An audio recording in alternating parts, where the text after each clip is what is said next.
Hi everyone, talking from Casablanca. I was in Marrakesh yesterday and the day before I passed through the earthquake together with so many people there in Marrakesh, and I wanted to talk a little about what happened. So now, because now everything is more calm, um, so I can talk with more details about what happened with me and many people that were there. Well, first of all, when the earthquake happened, I was inside the hostel. So I was talking with my family, a voice, a video call, and I was going down the stairs. I just saw my friend Anvesh down there, another girl, and a boy, I guess. And when I was going down the stairs, the build started to shake a little bit, that I didn't think would be an earthquake. So then it became stronger, and they were like just earthquake, earthquake. So everyone went out and thinking that the street are really straight and the builds are really close to each other.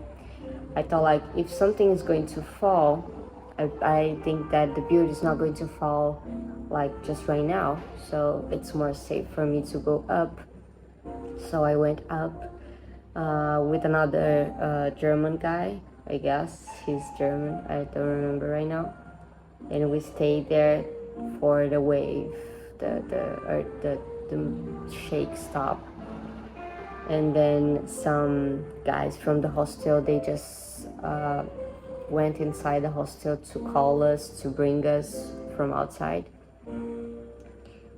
After that, we went out from the hostel. I just saw a cloud of sand, a lot of people crying, a lot of kids crying, some girls screaming. Was terrifying, and it's interesting to see when something like that happen.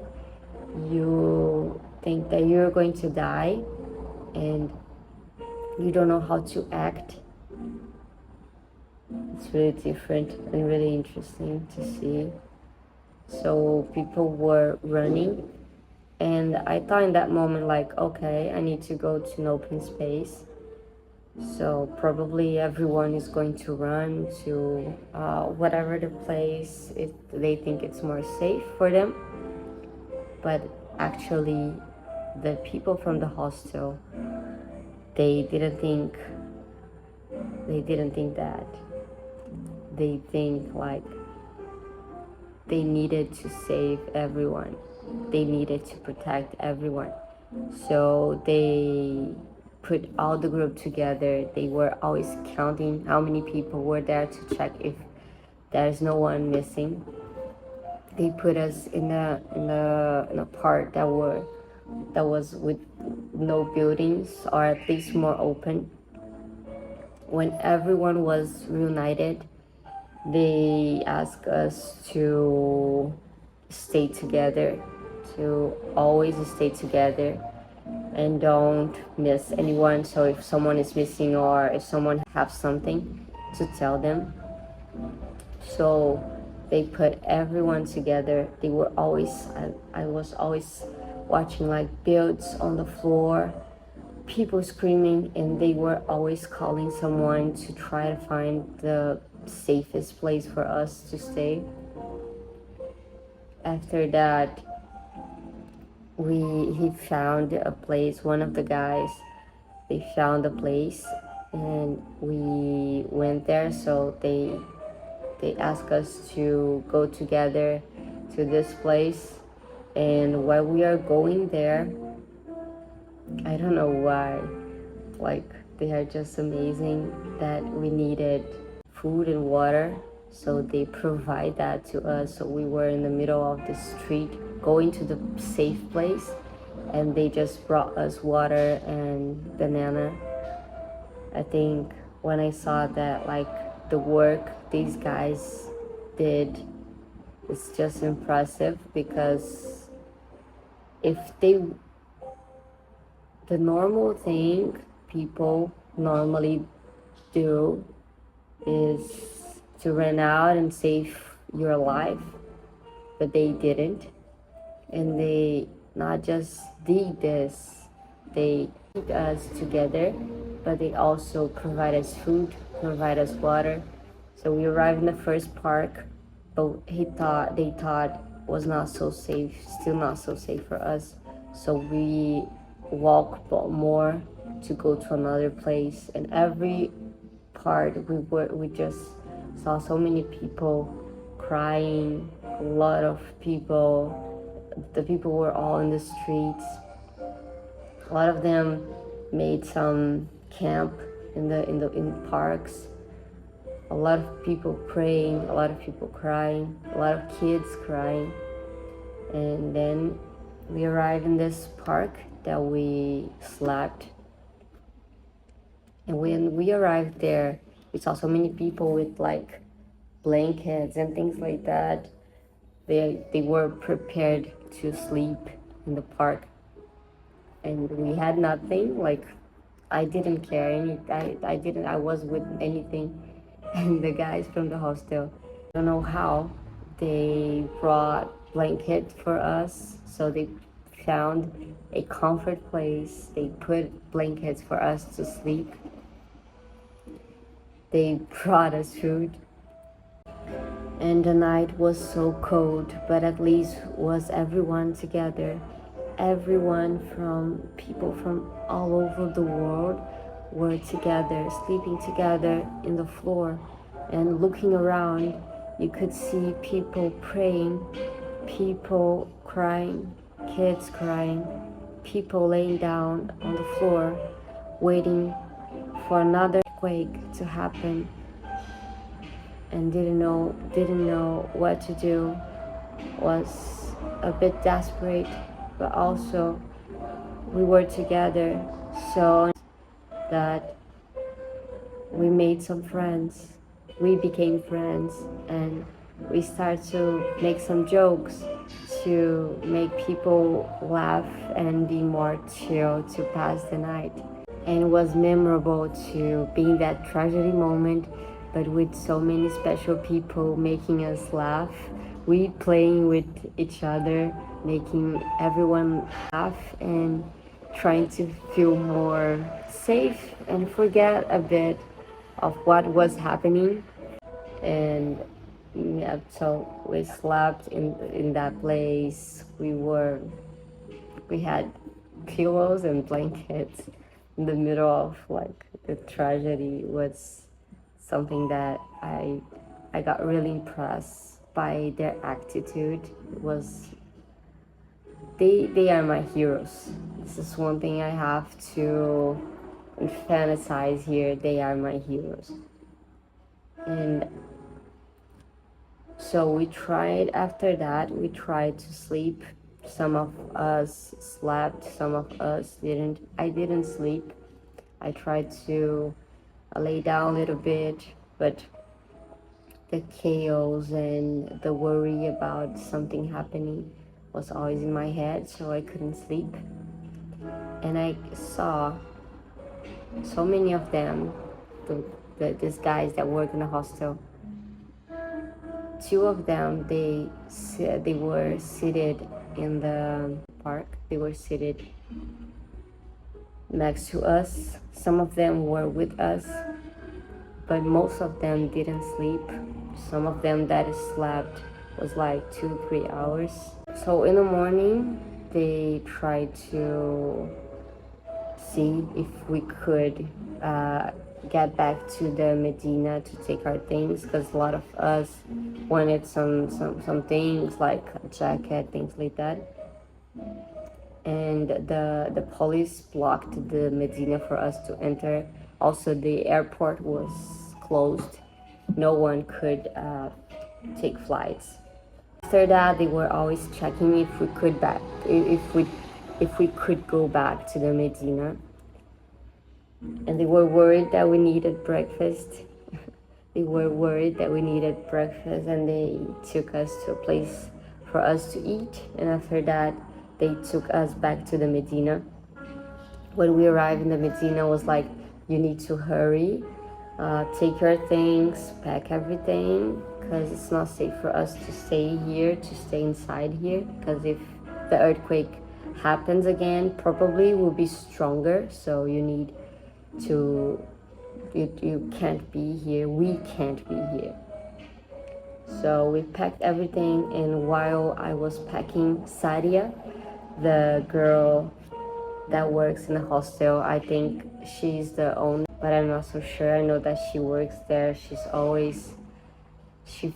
she's always so lovely, and in that moment, like, she spent all night with us. She didn't sleep. She helped me because I needed to go to the bathroom in the middle of the park, so she helped me. She took off the thing of her head, and she helped me to hide. So when I saw like the image of us packing everything, running, and she saw us packing the things, and she came to me. She started crying. We hugged each other, and she said some words in Arabic, which I don't understand. But then she said, "I love you," and I said back to her, like, "I love you too, girl. We passed through a lot, and you didn't leave me the whole night. You didn't leave us." After that, I asked them a photo when we finished to pack everything. We went down to the main part of the hostel, and I asked them a photo because it's not every day you are in a place that has an earthquake with so many incredible people. And I want to emphasize that because these guys are really my heroes. I know I can say about my point of view, I changed it so much when I arrived in Morocco, because I always heard things about Morocco on the news, and was not always good things that I've heard. But I also always wanted to come to Morocco to see the desert, to see the barbarian, to see the Muslim, to see the Jewish, to see more about their culture, because I think it's really rich and beautiful. And I just arrived here, and my point of view changed so much, because this country is so amazing. I've met so many incredible people here. I cannot describe how grateful I am for those people, for this country to receive me so well. Some places were difficult, of course, but any place, anywhere in the world have difficulties. But this place received me with open arms, and I've met people here that now I consider my family, and they have my respect. I respect them so much, because when a tragedy happens, it's when you see who is by your side, and these guys were definitely by our side, and they did everything they could to help. And it's something that they didn't really need it to do, and they did. So these guys are full of dignity and humanity. I cannot describe how grateful I am for them, for doing this, for treating us like that, for helping us. That they also need help. They needed help as well. We're in the same place. They needed help. They were in the same places as us. So I'm really grateful for all the people from the hostel, Cat Tribes, Sadia, Zacharias, Mohammed, and all the people that right now I can't remember all the names, but because that's a lot of people that helped us yesterday. But I'm so grateful for all of you guys. You are amazing. I consider you my family, and you have all my respect. for everything you did. You are just my heroes. You are my heroes. And I just love your country. I love your people. I love your food. I have a big respect for Morocco, a big respect for every one of you. And I'm just praying for everything to be good right now, everyone to be safe. I just hope you all be safe and everything pass. Just hope that the earthquake stop. And so thank you so much for you guys saving my life. I'm really glad and I'm really thankful that I didn't get hurt, and also none of us of the group got hurt, thanks God. And I'm so thankful. You are so brave. People from Morocco are so brave, so incredible, so full of dignity, so full of humanity. They are just amazing. I love all people from Morocco. And so my last word is Salam Alaikum, which means may God protect you from all harm or evil. I'm praying for you guys. All my respect to Morocco and for the lost and for their country. We're all together, and I hope this will pass soon.